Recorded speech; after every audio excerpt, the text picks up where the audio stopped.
afastados na soldagem por feixe de elétrons. Aqui temos uma fonte de alimentação que executará todo o processo. Este processo de soldagem por feixe de elétrons usa uma fonte de alimentação contínua para fornecer energia para gerar continuamente o feixe de elétrons durante todo o processo de soldagem. A faixa de voltagem da soldagem é de cerca de 5 a 30 kV para equipamentos de baixa voltagem ou para soldagem fina e de 70 a 150 kV para equipamentos de alta voltagem ou para soldagem espessa. Para iniciar o processo de feixe de elétrons, a primeira coisa de que precisamos é de algo que gere os elétrons. Então, aqui temos um canhão de elétrons. Este canhão de elétrons é o coração da soldagem por feixe de elétrons. É um tubo catódico com polo negativo que gera elétrons. Este tubo catódico gerador de elétrons ou canhão de elétrons é feito principalmente de ligas de tungstênio ou tântalo. Agora, quando a fonte de alimentação é fornecida a este tubo catódico com carga negativa, o filamento catódico é aquecido e gera elétrons. O filamento catódico é aquecido até 2500 graus centígrados para a emissão contínua de elétrons.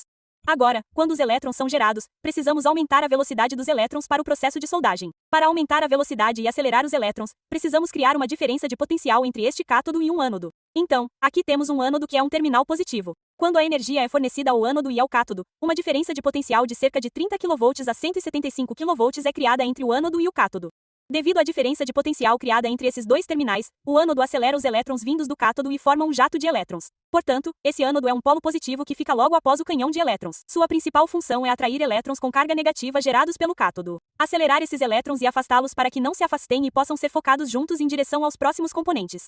Agora, esse jato de elétrons acelerado e de alta velocidade passará pelo ânodo e alcançará a bobina de foco ou lente de foco colocada aqui. Quando os elétrons estão vindo por todo esse caminho do cátodo e passando pelo ânodo com distância crescente da fonte, esses elétrons acelerados de alta velocidade sempre tentarão se afastar uns dos outros. Mas para o processo de soldagem, precisamos concentrar todos os elétrons em uma linha ou ponto para obter a quantidade desejada de calor para produzir a junta.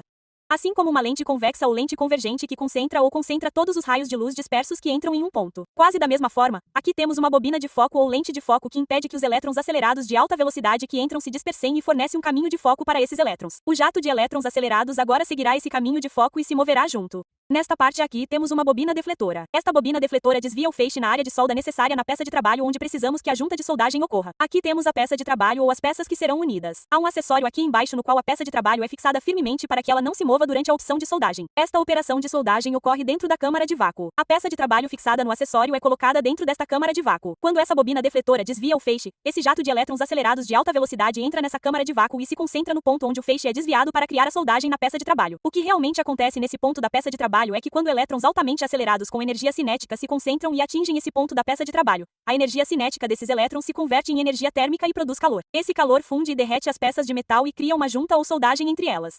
Essa câmara de vácuo é criada ao redor do local da soldagem para que os elétrons não entrem em contato com o ar e possamos utilizar o poder máximo de penetração desses elétrons. A soldagem seria punçada mesmo se essa câmara de vácuo não fosse criada. Mas, nesse caso, esses elétrons desviados entrariam em contato com o ar e se desviariam em alguma proporção de seu caminho original. Como resultado, os elétrons seriam espalhados e, em vez de obter um feixe concentrado no local onde precisamos fazer a junta, o feixe cobriria uma área maior na peça de trabalho. Como resultado, a área de fusão ou derretimento da peça de trabalho aumenta mais do que o necessário e não obteríamos uma junção perfeita. É por isso que precisamos usar uma câmara de vácuo para que, quando esse feixe de elétrons altamente acelerado passar por todos esses componentes e entrar nessa câmara, o feixe não se espalhe e uma junção adequada seja obtida. Agora, como a soldagem é feita em uma câmara selada a vácuo, não é possível mover manualmente a peça de uma posição para outra quando uma posição foi unida. Portanto, precisamos controlar o posicionamento da peça de trabalho de fora da câmara de vácuo usando controles numéricos de computador. É assim que funciona o processo de soldagem por feixe de elétrons.